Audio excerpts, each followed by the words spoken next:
Hey Stella, it's Kyle, your dad.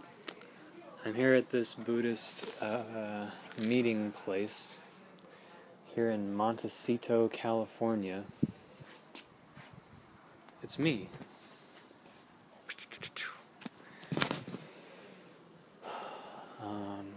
It's very pretty and simple,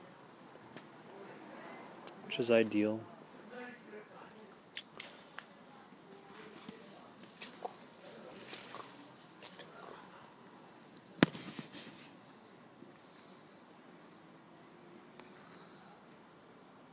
Nice trees. I just wanted to make an invitation to you that if you would like to come out and see me anytime, for any amount of time, all you have to do is ask, and I will come pick you up. I wanted you to know that because I love you and I miss you so much. I understand that you would like to be with your mom at the moment. I don't have a problem with that. I think your mom takes good care of you. I tried to make some kind of agreement with your mom so that we wouldn't fight.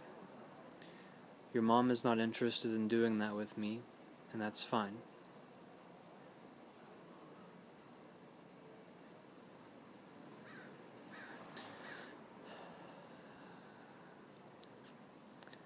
I wanted to come by and see you and spend some time with you for the summer, but I don't think that would be a good thing for me, because I think that it would just cause a lot of fighting with your mom, and then I think I would have to leave again. I think that would be sad. So I'm going to stay here in Santa Barbara, California, in Montecito. I'm going to do my work. I'm going to pay back the child support that I owe your mom.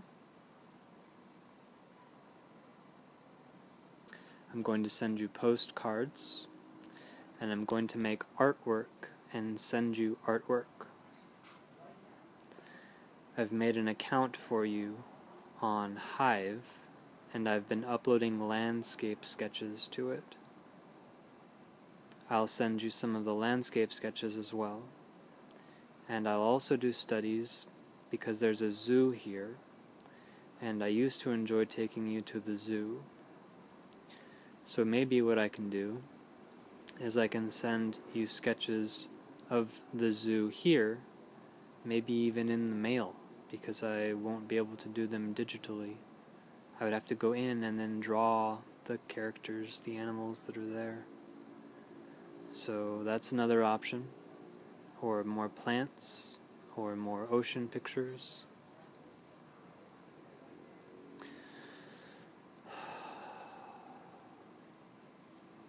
I have a car now, which means that I'm not paying rent. However, my van may not be good enough to get all the way across the country and back again, whereas right now it's doing just fine. So I'm going to stay here in Santa Barbara, in California, and I want you to know that anytime you want to see me, all you have to do is ask, and I will come pick you up, and I will take you over here to California, or I will take you to Washington to visit my mom and dad, your grandpa and grandma. You have family, Stella, here in California, and you have family up in Washington, and they all would love to see you. I've been trying to ask your mom to organize something with me or to let me take you for years, and she has not helped me do that. She blames me for not wanting to be around her instead. It's sad, and it makes me feel kind of bad.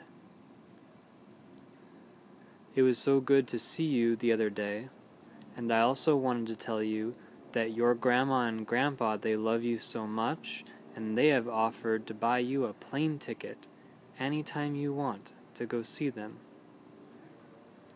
I would pick you up, so you wouldn't have to fly alone. You could fly with me, and then we could go there together, and then we could go back.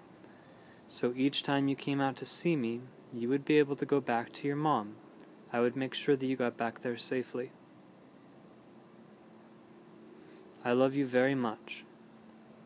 The people in Madison, they don't like me very much. Your mom's friends don't like me very much, and your mom doesn't like me very much. That's fine. Nobody has to like anyone. I love you. I think you are very special. I'm so proud that you're my daughter, and I look forward to being with you someday. It would be really nice if we could visit each other each year while you grow up, because then I wouldn't miss you growing up, and I would really enjoy that.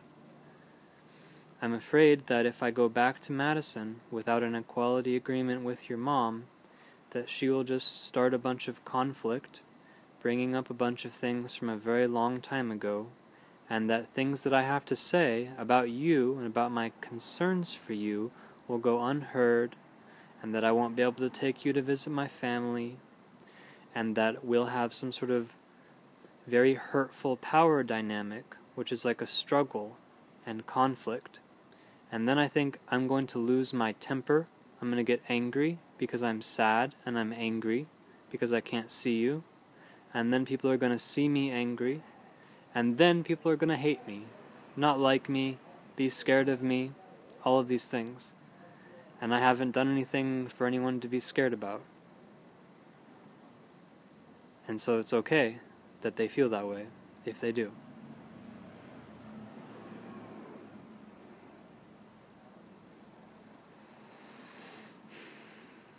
If it was up to me, I would be taking you with me right now to walk around this Buddhist church.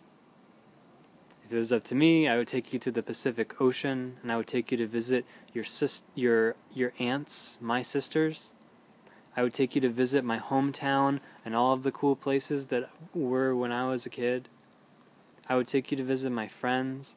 I would take you to visit my family. You actually have a great grandma who lives down here in Los Angeles, which is south of where I am. She's not dead yet, and it would be cool if you saw her. There's so many things that I would like to share with you, Stellah. I would like to take you to the zoo. I would like to do art with you. I would like to show you how to earn money as you become a young human, you know? Like, over the next 5 years, we could do treasure hunts, find books, do small projects. I would love to spend time with you each and every year, and I've tried to make an agreement with your mom for like the last 3 years, and she has not responded with anything constructive whatsoever. It makes me very sad.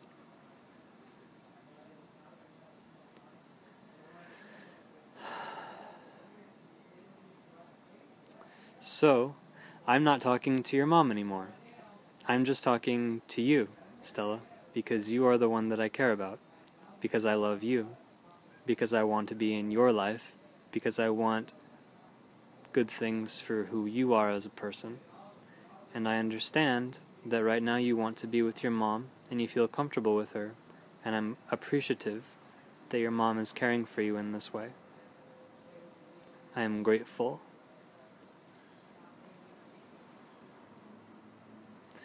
The things that I am sad and angry about have to do with how your mom and I treat each other as people. It makes me sad and angry, and it has to do with how your mom gets to do what she likes with you, gets to take you to visit her family and her friends and travel with you, but I don't get to do those things with you, and that makes me very sad. And I've been trying to solve that problem with your mom for 3 years now. She has not wanted to do anything about it. She thinks that she knows better than me about how to be a parent. I disagree. But she has more power than me, so she gets to decide. I'm not sure how much of this you picked up, but I just wanted to let you know with my face how much I care about you, And I wanted you to know that all you have to do, if you want to come visit me, is just tell me that you would like to come visit, and I will come pick you up, take you to see your family, and then deliver you safely back home. It would be great if we could do that each year. I've tried to set that up with your mom, and your mom has not given me any sort of date for that. She refuses to answer that question.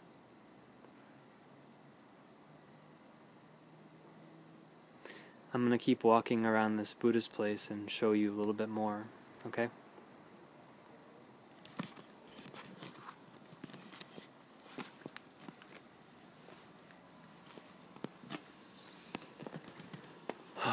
There's so many cactuses around here. This looks like corn and cactus. It's kind of interesting. Maybe not corn. Maybe something else. It's so cool. I think people live here, dude. And do you know what is interesting?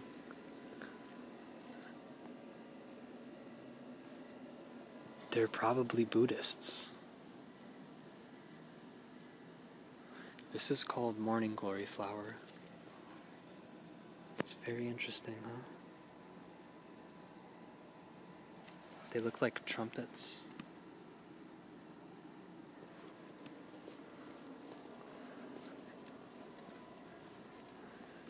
These look like citrus.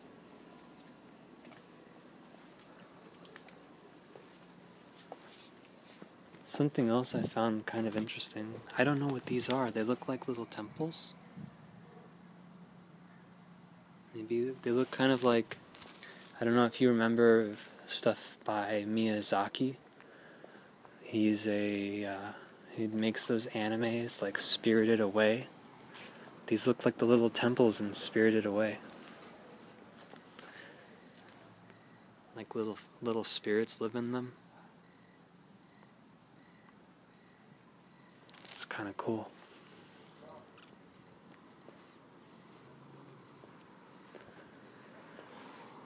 Here's the architecture. That means the way the house is built. And this right up here, oh no, that's just some interesting artwork. Some sort of crest of some sort. A shining light. These doors. They don't have regular door knobs. This one might have a lock. This one does not. Maybe it locks from the inside. And these sort of like partition. Buddhism is a Japanese adaptation of a Chinese religion. So originally, Buddhism was derived from the martial artists in China called Qian Buddhism. And Qian Buddhism sort of like splintered off into a few different directions. There's Mahayana, which means big vehicle, and big vehicle Buddhism is kind of like Christianity, sort of, like maybe like Catholicism. And then there's small vehicle, like the diamond, Hina, Mahayana, Hina. I don't remember what the other one's called. Mahayana, Vajrayana is a diamond vehicle. But this place seems Zen to me. That's what this is kind of interesting too. It's not part of the neighbor's house, but looks like kiwis are growing here. Like hardy kiwis. Begonias.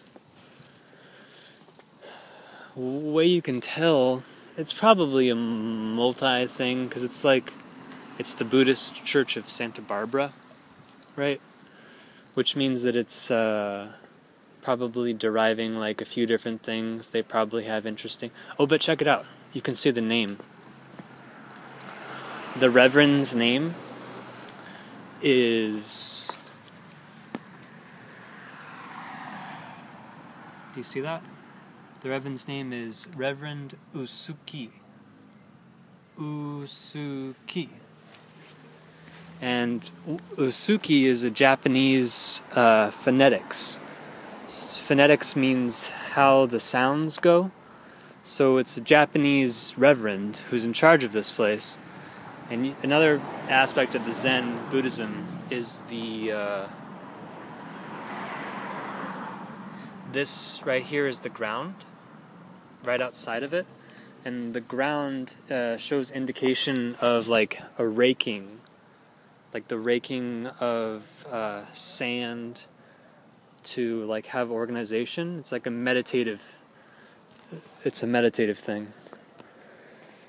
And Zen Buddhism is Japanese Buddhism, and it's sort of like minimalistic, calm. And it's even splintered into several different things. There's even a type of Zen Buddhism that's called Soto Zen. And in Soto Zen, they're only interested in sitting. That's it. That's their great spiritual achievement. It's just about sitting.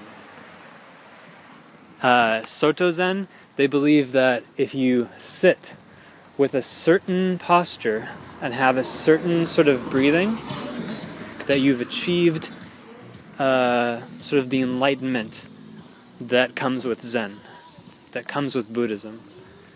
And the enlightenment for Soto Zen is just the space where I am the thing that breath enters and exits. So when you take a breath, try thinking that you are who Stellah is. Stellah is a door that breath comes in and breath goes out. Stellah is a door where breath goes in and breath goes out. And this emptiness, this is Soto Zen. It's a very good coping strategy for detachment. Detachment is useful in Buddhism. What they say is that suffering, being sad, being sad is usually because you wanted something and then you were forced to be detached from it. So like imagine that you really wanted to have some ice cream, right? And then here's the library. You really wanted to have some ice cream, but then it turns out that someone took away all of your ice cream, right? Then you would be sad or upset with that person because you'd be like, where's my ice cream, right? I had an idea that I wanted some ice cream. Where is my ice cream at? So what Buddhism does is Buddhism says the desire for the ice cream is the problem, not the absence of the ice cream. And so what ends up happening is, and that's where you can get some water, looks like. I will do that tomorrow. The desire for the ice cream is the problem.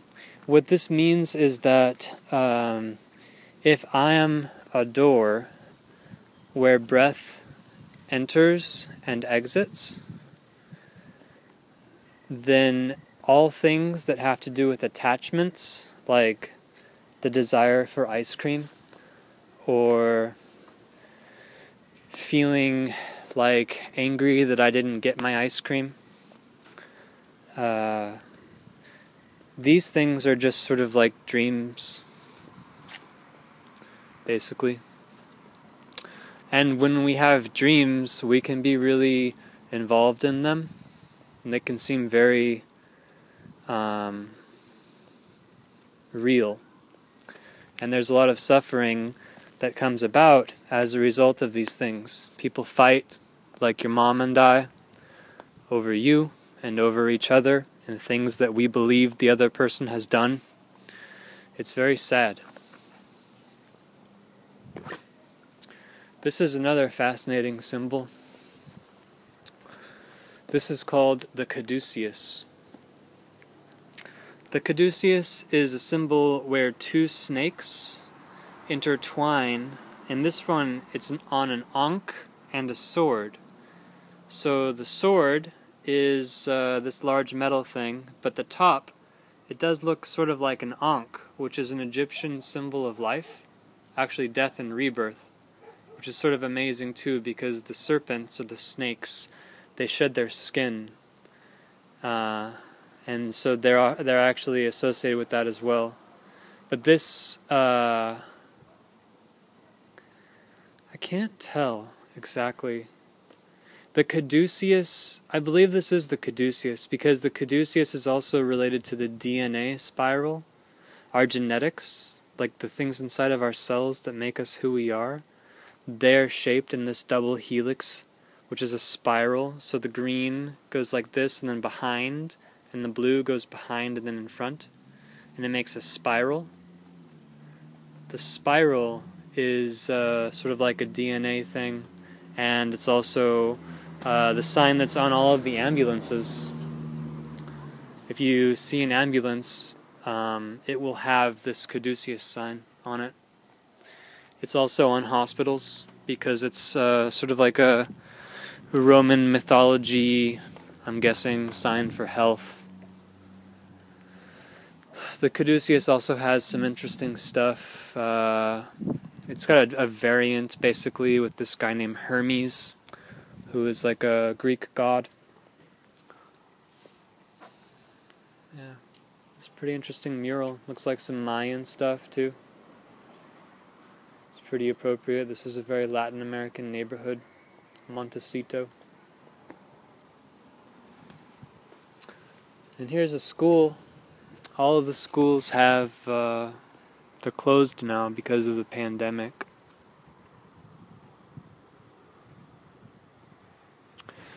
Anyways, like I was saying, desire is something that leads to disappointment and suffering. So even if you did get your ice cream, you may be sad that you got your ice cream and now it's all gone. Do you see? So it's like if you had your ice cream, but then I ate all of your ice cream, you'd be like, Kyle, I'm super mad with you now. I wanted some ice cream. And if you had ice cream, but now the ice cream is all gone, you could be like, oh, I ate too much ice cream and now I have a stomach ache. Or you could be like, oh, my ice cream is all gone, now I don't have any more ice cream. So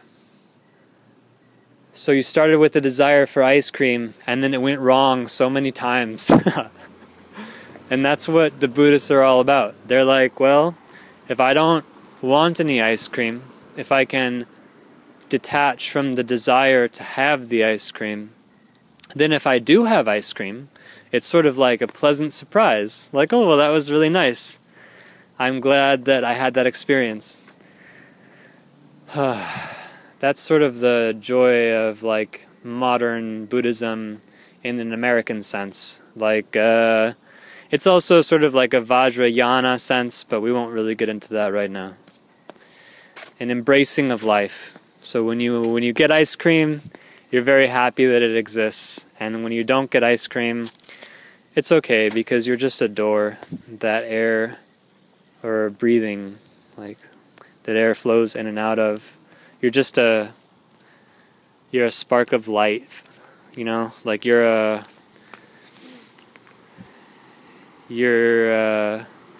just a beautiful entity, and this is just a moment in time.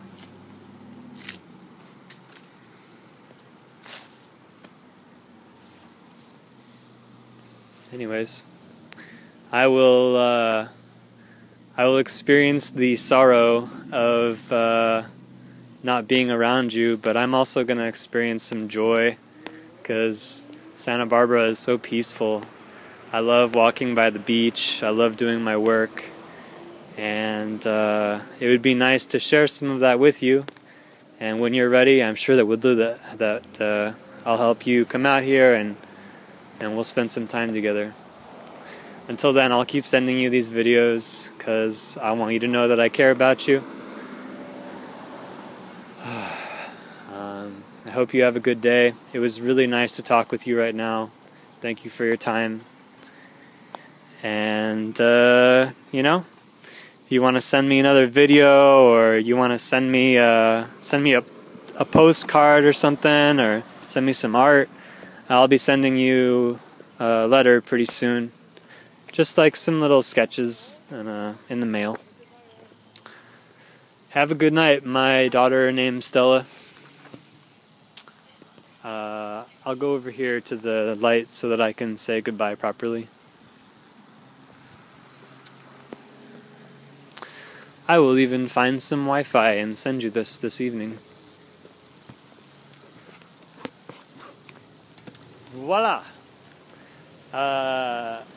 Farewell, my daughter. I'll talk to you soon. Or at least I'll send you something nice. Goodbye.